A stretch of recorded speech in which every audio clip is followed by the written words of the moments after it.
Hello guys. तो अगले part में हमने पिकाचू वर्सेस डार्कराय की खतरनाक बैटल देखी, जिसमें पिकाचू बड़ी मुश्किल से डार्कराय को हरा देता है, जिससे पिकाचू को बहुत ही ज़्यादा डैमेज हुआ था।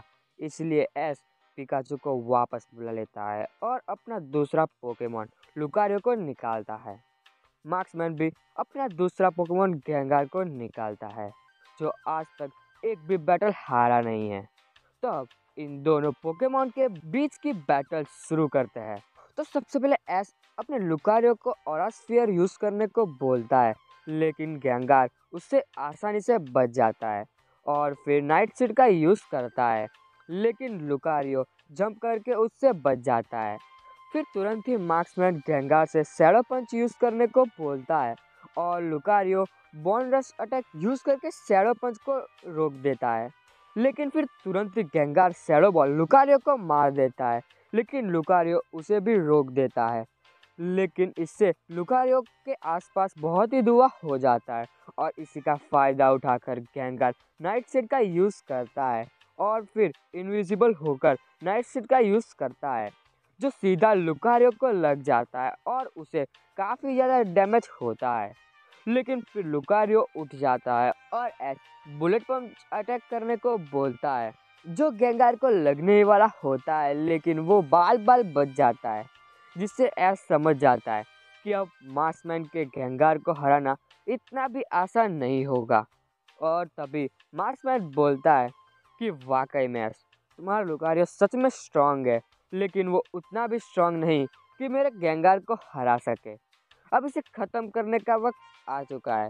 तभी एस बोलता है कि हाँ, और वो लुकारियो को कुछ इशारा करता है और तभी लुकारियो अपने ऑरा को एक्टिवेट कर लेता है और पहले से बहुत ही पावरफुल बन जाता है, जिसके बाद एस का लुकारियो चार्ज करने लगता है अपने जायंट्स ऑरा स्फीयर को, जो बहुत ही ज़्यादा स्ट्रांग होता है, जिसको रोकने के लिए गेंगार गेंगार जिसको रोकने के लिए गेंगार अब जल्दी बताओ ना, मुझसे रहा नहीं जा रहा है। अरे रोटोम, अरे हाँ भाई, तुम जाओगे तभी तो मैं बता पाऊंगा। हाँ ठीक है, फिलहाल तो मैं जाता हूँ और मेरे फ्रेंड्स, मैं जल्दी ही वापस आऊंगा। अब रोटम चला गया है तो पता नहीं फिर से कौन सी शरारत करने आएगा। खैर, जायंट्स और स्फीयर को रोकने के लिए गेंगार शैडो बॉल और नाइट सीड दोनों का यूज करता है, लेकिन फिर भी जायंट्स और स्फीयर गेंगार को लग जाता है और वो गिर जाता है। इस अटैक से गेंगार को बहुत ही ज़्यादा डैमेज हुआ था, लेकिन फिर गेंगार उठता है और फिर साइकिक अटैक का यूज करके लुकारियो को पछाड़ देता है और इससे लुकारियो हार जाता है। ये देखकर एस थोड़ा मुस्कुराता है और बोलता है कि मुझे पता था कि शायद लुकारियो गेंगार को ना हरा सके, लेकिन फिर भी उसने गेंगार को बहुत ही ज़्यादा डैमेज कर लिया है। लेकिन फिर पता नहीं क्यों मार्क्समैन अपने गेंगार को वापस नहीं बुलाता और उसी से ही अपनी बैटल कंटिन्यू करता है। एस अपने लुकारियो को अपने पोकेबॉल में डाल देता है और फिर पिकाचू को अभी थोड़े आराम की ज़रूरत थी, इसलिए एस अपना तीसरा पोकेमॉन ग्रीन निंजा को बाहर निकालता है और अब ग्रीन निंजा और गेंगार के बीच बैटल शुरू होती है। ग्रीन निंजा एरियल अटैक से शुरू करता है, लेकिन गेंगार अपने नाइट सीड से काउंटर कर लेता है और वो ग्रीन निंजा को लग जाती है, जिससे उसे थोड़ा डैमेज होता है। एस अपने ग्रीन निंजा को इसके बाद कट यूज़ करने को बोलता है, लेकिन गेंगार इनविजिबल होके ग्रीनिंजा के इस अटैक को भी फेल कर देता है और गेंगार दिखाई भी नहीं दे रहा था, लेकिन ग्रीनिंजा को काफ़ी डैमेज लग जाता है। तभी एस कहता है कि हे ग्रीनिंजा, हमें किसी तरह गेंगार की इनविजिबिलिटी को हटाना होगा, जिससे हम उसे हीट कर सके। तो चलो ये काम अपने नए मुंह से करते हैं, जो हमने पहाड़ी पे सिर्फ इसी बैटल के लिए सीखा है। और इसके बाद ग्रिंजा यूज करता है डार्क पल्स मूव का, जो इनविजिबल गेंगार को ढूंढकर उसे हिट कर देता है और फिर ग्रीनिंजा कट करने आगे तो बढ़ता है, लेकिन गेंगार अपने साइकिक मूव से ग्रीनिंजा को उसी के रास्ते पे वापस फेंक देता है। फिर एस कहता है कि हाँ, समय है ग्रीनिंजा।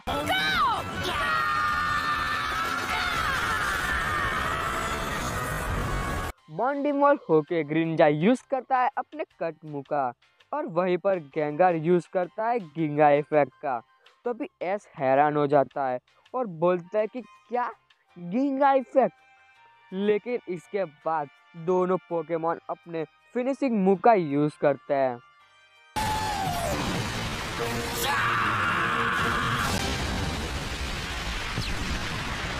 जिसे बहुत ही बड़ा ब्लास्ट होता है। धुआं हटने के बाद दिखाई देता है तो गैगर जमीन पे पड़ा होता है और वो हार जाता है। मतलब कि इस बैटल को ग्रीनिंजा जीत लेता था। ये देखकर मार्क्समैन बोलता है कि वाकई में एस, तुम अब बहुत ही ज़्यादा स्ट्रांग हो, और इसी वजह से लास्ट बैटल के लिए मुझे अपने दोस्त को बुलाना ही पड़ेगा। और ये बोलकर मार्क्समैन कोई अजीब सा क्रिस्टल निकाल लेता है, और उस क्रिस्टल को निकालने के बाद बोलता है कि दोस्त, मुझे तुम्हारी मदद चाहिए। और ये बोलकर ही वो क्रिस्टल चमकने लगता है, और जिससे बहुत ही बड़ी बीम निकलती है और सब जगह धुआं धुआं हो जाता है। और इसके बाद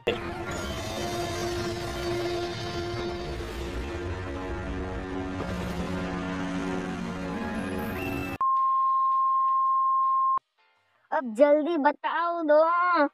अरे रोटम तुम, लेकिन अब ये मार्क्समैन का आखिरी पोकेमॉन कौन है वो तुम्हें अगले वीडियो में पता चलेगा। अरे यार, तुम अगर इस वीडियो पे बता देते तो तुम्हारा क्या जाता। और हाँ, मुझे बोला कर सीधा सीधा ऐसे क्यों नहीं कह देते कि वीडियो की लेंथ लंबी कर रहे हो।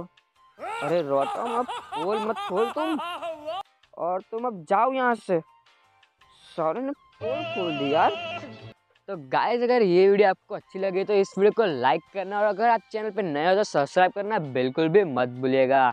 और हाँ दोस्तों, मैंने पोकेमॉन वर्ल्ड स्पेस यानी कि इविल वर्सेस एस की जो मेरे पार्ट्स है उसको भी मैं कंटिन्यू कर रहा हूँ। तो गाइस, अगर ये आपने नहीं देखे तो वो देखना बिल्कुल भी मत भूलिएगा। तो अब हम मिलते हैं अगले वीडियो में।